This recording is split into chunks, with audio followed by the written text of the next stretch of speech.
Pejim-baovao politika kosa indray raha ampito 7 aogositra no voatondro fahidina an-dalambe ny fikambanana antso fanavotam-pirenena na ny AFP tsy emitra izy ireo na dia efa naneho ny heviny ary ny mpitandro ny filaminana manoloana ity hetsika ity maro loatra ny zava-manjo ny vahoaka malagasy ny mpitarika ny fikambanana tsy azo dia tsy hita izany toy izao ny fanazavana.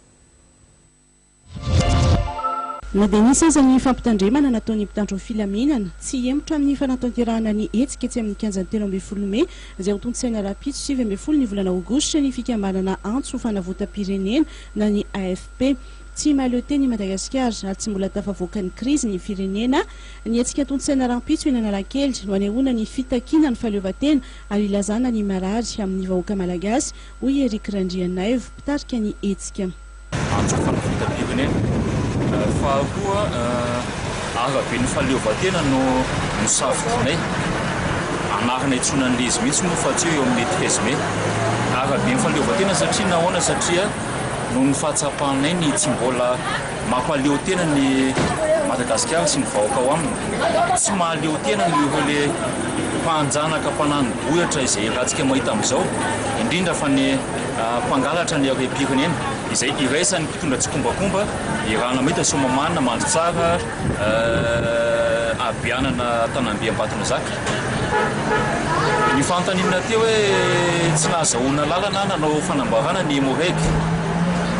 za mahita hoe misy zavatra mampanabe ihany ny amin'izany satria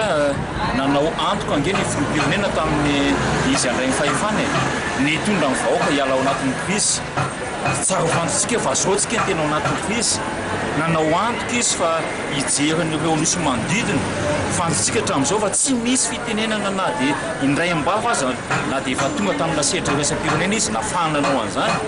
fantatsika nge amin'izao fa ny fantram-bahoaka dia manerana ny Madagasikara ary efa mampikaikaiky ary izany tsy mikaikaiky tamin'izany na vondron'olon-tsotra na antoko politika eo ary indrindrandrindra